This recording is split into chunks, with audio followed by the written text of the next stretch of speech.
नमस्कार, NDTV India में आपका स्वागत है। मैं हूं संकेत उपाध्याय। एक पुराना फिल्मी गीत है, मन की प्यास मेरे मन से न निकली, ऐसे तड़पूं कि जैसे जल बिन मछली।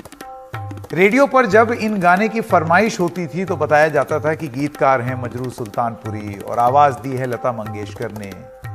इन दिनों बंगाल के सियासी गलियारों में ऐसे तड़पूं जैसे जल बिन मछली वाली फरमाइश ऐसे कई नेता कर रहे हैं जो चुनाव के पहले तृणमूल छोड़कर भारतीय जनता पार्टी में चले गए थे।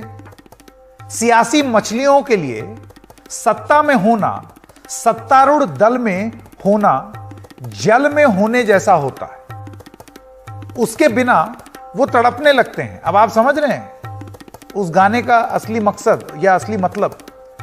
बिल्कुल ऐसी बात एक नेता सोनाली गुहा ने साफ साफ कह भी दी। भारतीय जनता पार्टी से तृणमूल में घर वापसी करने वालों की लिस्ट में एक के बाद एक नाम जुड़ते जा रहे हैं। मुकुल रॉय के बीमार पत्नी से जब ममता बनर्जी के भतीजे अभिषेक पहुंचे मिलने, तो सवाल उठा कि क्या मुकुल रॉय भी अब घर वापसी करेंगे, वो भी तृणमूल कांग्रेस आ जाएंगे। ऐसे में सवाल इंडिया का है ये, क्या भारतीय जनता पार्टी की वॉशिंग मशीन रास नहीं आई? वॉशिंग मशीन कही जाती थी भारतीय जनता पार्टी कि अपने जितने दाग हैं वो सब उस वॉशिंग मशीन में आप डालिए और एकदम साफ होकर के निकलिए। तो क्या वो वॉशिंग मशीन रास नहीं आई? सवाल नंबर 2, क्या ममता ने लॉन्च किया है ऑपरेशन घर वापसी, जो गए हैं उनको वापस ले आओ? और सवाल नंबर 3, क्या बंगाल में होगी तोड़ फोड़ की रिवर्स स्विंग? तो आइए इसी पर अपनी चर्चा शुरू करते हैं। हम स्वागत करना चाहते हैं हमारे आज के मेहमानों का। महेश वर्मा, नेता भारतीय जनता पार्टी के, चित्रा सान्याल, वरिष्ठ पत्रकार, शाकिर अली, प्रवक्ता हैं तृणमूल कांग्रेस के, शमीम रहमानी, आप तृणमूल समर्थक हैं, और सुजाता पांडे, राजनीतिक विश्लेषक। आप सब लोगों का बहुत बहुत धन्यवाद। तो सबसे पहले वर्मा जी, मैं आपसे शुरू करता हूं। भारतीय जनता पार्टी को वॉशिंग मशीन कहा जाता था कि अगर आप में कोई दाग लगे हैं, कुछ गंदगी है, तो इस वॉशिंग मशीन में आइए और एकदम चकाचक सफेद निकलिए दूसरी तरफ से। अब ये वॉशिंग मशीन रास नहीं आ रही लगता। संकेत जी, ये उपमा और ये क्रिया, ये जो विशेषण है, ये अलंकार जो है, जिन लोगों ने नवाजा है उनसे पूछना चाहिए आपको। हाँ। तो बीजेपी को ऐसा उन्होंने कहा क्यों? बीजेपी ने कभी नहीं कहा कि वो वॉशिंग मशीन है या वो गंगा है जिसमें डुबकी लगाओ और पवित्र हो जाओ। सवाल पवित्रता की नहीं है। सवाल वहां पे जिस तरह से दमनकारी राजनीतिक गेम जो है अपनाया जा रहा था, खेला जा रहा था, जो सत्ता में आने के बाद भी ममता बनर्जी जो वहां कर रही है, आप मानते हैं आए हुए लोग वापसी कर रहे हैं? घर वापसी करानी है तो उनकी कराए ना, जिनके घरों में जिंदा जला दिया 296 लोगों को, 17 लोगों को सरेआम मार दिया। उन दलित प्रोफेसरों से पूछिए जिन्होंने राष्ट्रपति को पत्र लिखा, उनकी अगर वापसी होती ना, घर वापसी, तो समझ में आता है कि ऐसी चीजों को करने वाले कुछ आदर्श स्थापित कर रहे हैं। कुछ देश में ऐसे राजनीतिक नेता भी हैं जो ऐसा भी सोचते हैं। हाँ। लेकिन ये इस तरह की कवायद करना, हाँ, सत्ता में आने के बाद, हाँ, और इस तरह से लोग तो यही आरोप भारतीय जनता पार्टी पर लग सकता है कि सत्ता पे आने के लिए आपने तोड़फोड़ की। आप तोड़फोड़ की बात, हम तो ये कह रहे हैं कि तोड़फोड़ की बात उनसे पूछिए ना जो आए उन्होंने क्या कहा। उन्होंने सीधा आरोप लगाया ममता जी के ऊपर कि उनकी दमनकारी नीति, उनकी जिस तरह से जन विरोधी नीति थी, जिस तरह से वो काम करने का उनका तौर तरीका है, उस चीज से कहीं आजीज आके लोग तृणमूल कांग्रेस को छोड़ा था। अच्छा, मैं शाकिर साहब के पास आना चाहता हूं। शाकिर साहब, आपने सुना भारतीय जनता पार्टी क्या कह रही है? राजीव बनर्जी, सोनाली गुहा, दीपेंदु बिस्वास, सरला मुर्मू, अमल आचार्य, ये सब बस कुछ नाम हैं जो चर्चा में हैं अभी। और भी लोग हैं क्या? संकेत भाई, बहुत सारे लोग हैं, चर्चाएं बहुत सारे लोगों का है, लेकिन पार्टी इसके ऊपर विचार करेगी कि ये जो एक केंद्रीय दल है तृणमूल कांग्रेस का, जो वर्किंग कमेटी, वो फैसला लेगी कि लेना है कि नहीं है। अब जहां तक सवाल आ जाता है कि उन्होंने कहा वॉशिंग मशीन की बात आई, तो कम से कम उनको पहले ये तो अभी तक कम से कम वो बीजेपी छोड़े नहीं है कम से कम अभी तक चाहिए कि उनको ये तो बता दें कि ये लोग साफ सुथरे हैं कि धुल गए हैं कि नहीं धुले हैं। और किसकी बात कर रहे हैं आप? अच्छा मुकुल रॉय, बुरा का सर्टिफिकेट नाम लीजिए शाकिर भाई, नाम लेकर के बात हो, किसकी बात कर रहे हैं आप? यहाँ सबका नाम, जो भी यहाँ से तृणमूल कांग्रेस के में से भारतीय जनता पार्टी में गए, जिनके ऊपर करप्शन के चार्जेस थे और भी दूसरे तरह के चार्जेस थे, घोटाला के चार्जेस थे, मुकुल रॉय, शुभेंदु अधिकारी, हमेशा ये बात उठाते थे। हाँ, एकदम दोनों हम लोग आवाज, शुभेंदु अधिकारी भी है तो हम लोग, राजीव बनर्जी भी है, मुकुल राय भी है, लेकिन हम लोग ये सवाल बराबर उठाते रहते थे कि ये हमारे लोगों को अरेस्ट किया जा रहा है और इनको अरेस्ट नहीं किया जा रहा है। तो देखिए कुछ दिन पहले ही तो ये नारदा का मामला चला और अभी तक हाई कोर्ट में नारदा का मामला चल रहा है। तो इस बीच में ये सब बातें जो बाजार में जो ये चर्चाएं चल रही है, तो मैं महेश भाई से ये पूछना चाहता हूं कि कम से कम अभी भी आप लोग सर्टिफिकेट दे दीजिए कि जिनको आप लोगों ने लिया था कि आपके वॉशिंग मशीन में धुल चुके हैं कि अभी धुलना। वर्मा जी का जवाब जल्दी से, वर्मा जी का जवाब। संकेत जी ये कहना चाह रहे हैं कि हम जो है उन लोगों को लेने के लिए तैयार है जो बीजेपी में आए हुए हैं, या वो मुकुल राय हो, शुभेंदु अधिकारी हैं, वो जो है सब इनके अब घर वापसी जो है आ जाएंगे और ये मान लेंगे कि हाँ अब ये ठीक है। अब इनके बारे में जो ये जिस तरह का आरोप इनके ऊपर मढ़ रहे थे कि भाई अब ये वहां चले गए तो अब ये पाक साफ हो गए, या इनके ऊपर जो केसेस चल रहा है उससे बीजेपी जो है इनको मदद कर रही है, अब उनको वापस लेके ये क्या करना चाहते हैं, इनका एजेंडा क्लियर होना चाहिए ना आज की डेट में। पर वर्मा जी ये बात फैक्ट है कि नहीं कि चुनाव जीतने के बाद जब केंद्रीय एजेंसियों की कार्रवाई हुई, वर्मा जी जब केंद्रीय एजेंसियों की कार्रवाई हुई तो जो आपके कुनबे में आए वो बच गए, जो नहीं थे उन पर रेड पड़ गई। नहीं, ये तो आप इस तरह के सवाल खड़ा करते हैं ना आप लोग कि भाई इस तरह की चीजें हैं। अरे पर ये तो फैक्ट बात है, ऐसा ही हुआ था। हाँ, अगर ऐसा होता तो क्या इस देश का कोर्ट कचहरी न्यायालय जो एफआईआर दर्ज होता है वो न्यायालय उसको मॉनिटर करती है, न्यायालय का उसका लेना देना रहता है, सरकार का उससे कोई लेना देना नहीं रहता है, एजेंसी का कोई लेना देना नहीं रहता है। अगर कोई आदमी की गलत अरेस्टिंग थी तो कहीं चुनौती दी गई या नहीं दी गई? ठीक है, मैं सवाल पूछूंगा शाकिर अली से, इसका जवाब लेंगे, लेकिन जल्दी से चित्रा सान्याल आपके पास आना चाहते हैं। चित्रा जी आप इसको किस तरीके से देख रही हैं? देखिए संकेत, ये बात तो सच है कि नतीजे निकलने के बाद ही हम लोगों ने यही सोचा था कि क्योंकि बीजेपी अब पावर में नहीं आई है तो तृणमूल कांग्रेस से जो नेता बीजेपी को गए हैं ये बहुत जल्दी जो है ये तृणमूल में आ जाएंगे। और 2-3 दिन में ही हमने देखा, जैसे सोनाली गुहा, उन्होंने पार्टी छोड़ी थी तृणमूल कांग्रेस, वापस बीजेपी उन्होंने ज्वाइन किया था और तुरंत ही उन्होंने 2 दिन बाद ही उन्होंने ममता बनर्जी को चिट्ठी लिखी, बाकायदा वो चिट्ठी ट्विटर पे डाली, मतलब सोशल मीडिया पे डाली गई। तो ये जो है घर वापसी ये तो और भी बढ़ेगा जिस तरह से, क्योंकि बीजेपी का ये प्रॉब्लम है क्योंकि बीजेपी के संगठन जो है ग्रास रूट पे इतने मजबूत नहीं है। तो आज की बंगाल में हम बीजेपी देख रहे हैं वो ज्यादातर तृणमूल कांग्रेस से टूट के उन्होंने बीजेपी ज्वाइन किया। तो जैसे जैसे तृणमूल कांग्रेस इतनी हाई मेजोरिटी लेके पावर में आई है तो ये जायज है कि अब जो है बीजेपी की जो ग्रास रूट लेवल पे और नेता और हो सकता कुछ विधायक भी वो अभी तृणमूल को चिट्ठी उन्होंने लिखा है या तृणमूल के साथ वो बातचीत कर रहे हैं तो वो भी वापस जाने के लिए आगे बढ़ेंगे। क्योंकि एक ही बात है, जो तृणमूल कांग्रेस के मेंबर्स थे या नेता थे उनके लिए बीजेपी की आइडियोलॉजी एकदम ही ऑपोजिट आइडियोलॉजी। इसके गए क्यों? अगर उन्होंने बीजेपी में ज्वाइन किया इसका मतलब है ऐसा नहीं है कि बीजेपी की आइडियोलॉजी वो मानते, उनको ऐसा लगा कि बीजेपी पावर से आ रही है। हाँ, ये है, चित्रा जी ने एकदम सही बात पकड़ी। दरअसल असली बात यही है कि वो ये चाहते थे कि बीजेपी पावर में आएगी, उसके बाद हम मलाई खाएंगे, हम सत्ता में आएंगे, लेकिन वो हुआ नहीं। और फिर वही हुआ, मैं जल्दी से उनके शमीम साहब के पास आना चाहता हूं। शमीम साहब, फिर वही हुआ जो सोनाली गुहा ने कहा कि मछली जल के बिना नहीं रह सकती और मैं दीदी के बिना नहीं रह सकती। तो दरअसल बात ये थी कि फिर छोड़ के क्यों गए? सत्ता का ही तो लालच था। अभी मैडम ने ये तो बिल्कुल साफ ही कहा और मैं भी उनकी बात की तारीफ करता हूं। देखिए, सबसे पहली बात तो ये है कि ओवरनाइट किसी की भी आइडियोलॉजी नहीं बदल सकती है। चाहे कोई भी हो, मैं हूं, आप हो, कोई भी हो। और अगर आइडियोलॉजी धारा सत्ता हो तो और यहाँ समझ में आता है कि ये बीजेपी ने या दो कारण हो सकता है। हाँ, एक, या तो ये ओवर जो है इनको ब्राइब किया गया हो, कोई प्रोमिसेस की गई हो कि साहब आप इधर आएंगे तो आपको ये मिलेगा, वो मिलेगा, वो मिलेगा। हाँ, प्रलोभन जो है वो बहुत ज्यादा होगा। हाँ, तो एक तो वो होता है। दूसरा ये होता है कि जो यहाँ जो लोग होते हैं, जो यहाँ वर्कर काम करते हैं, यहाँ तो देखने को मिला कि जो लोग पार्टी पावर में थे वो लोग भी छोड़ करके उधर गए। वो इस लालच में गए कि शायद वो जो कद है उनका, वो उस कद से वो और बड़े हो जाएंगे। लेकिन बात ये है कि ऐसे लीडर्स, ये लीडर्स नहीं है, ये सुजोगवादी लोग हैं।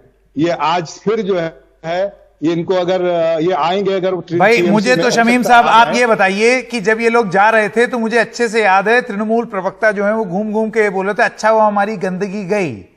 यही चीज लेफ्ट बोलती थी जब लेफ्ट से बहुत सारे लोग तृणमूल कांग्रेस आए कि भाई हमारी गंदगी गई। सुजाता पांडे, मैं आपके पास आना चाहता हूं, ये कैसी ट्रांसफर पोस्टिंग है गंदगी की पश्चिम बंगाल में? इधर से उधर डोल रहे हैं सब। संकेत, ये मछली वो नहीं है जो पानी से दूर नहीं रह सकती।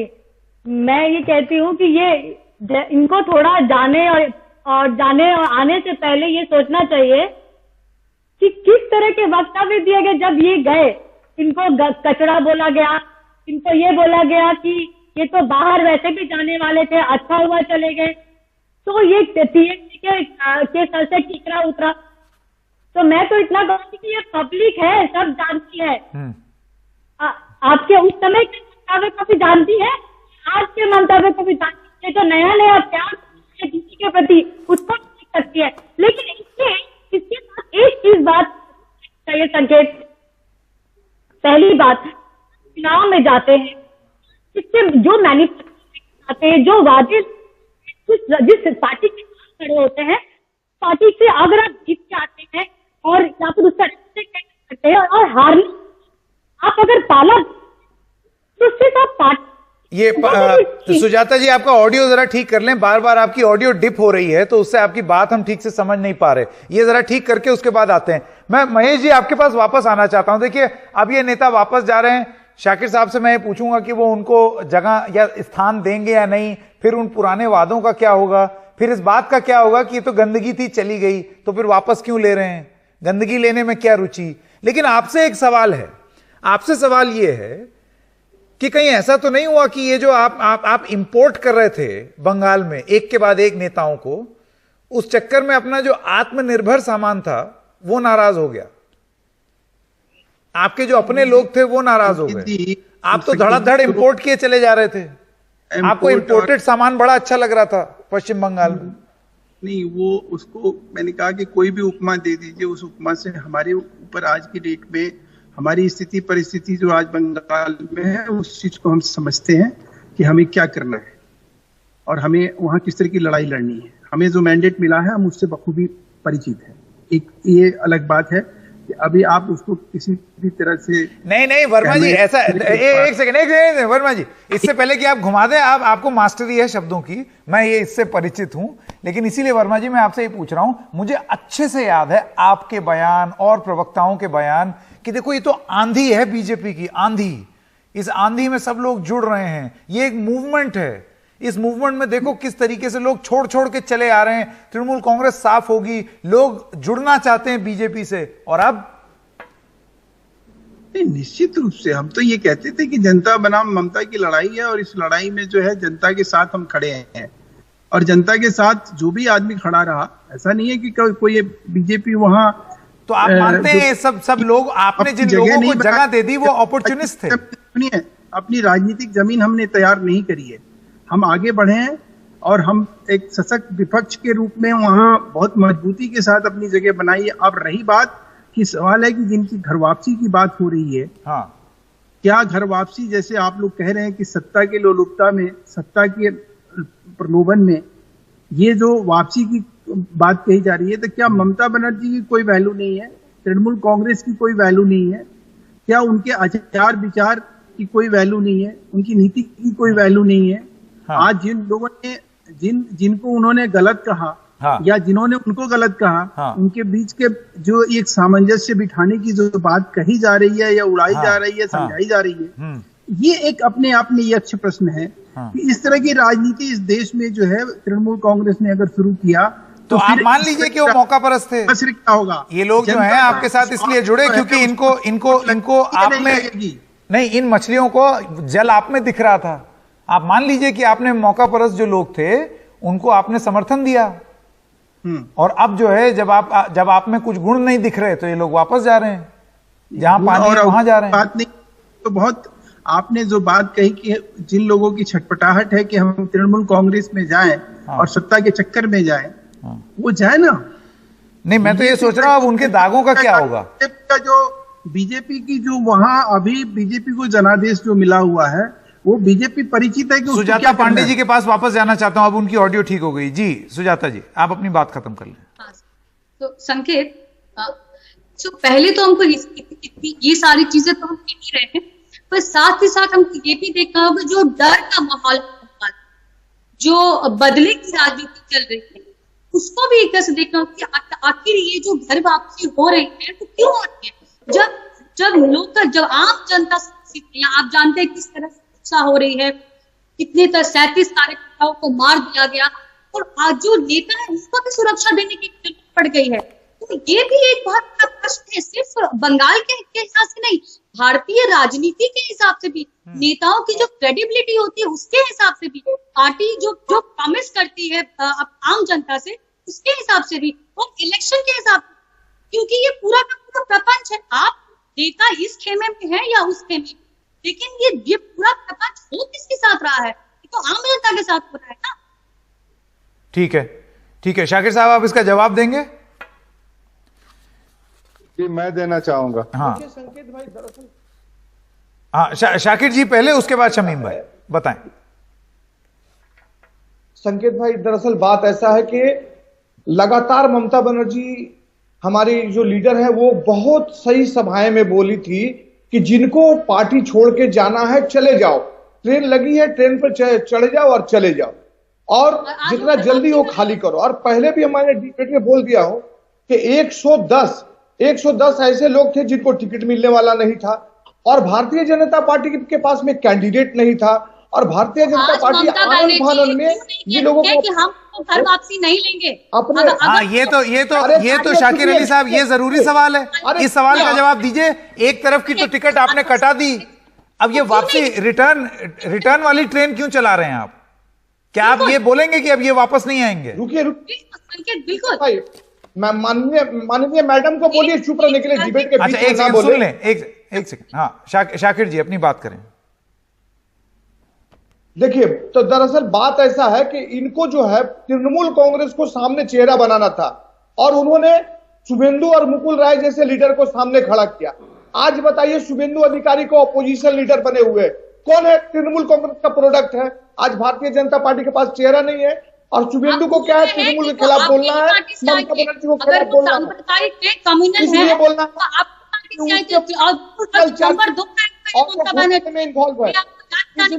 है।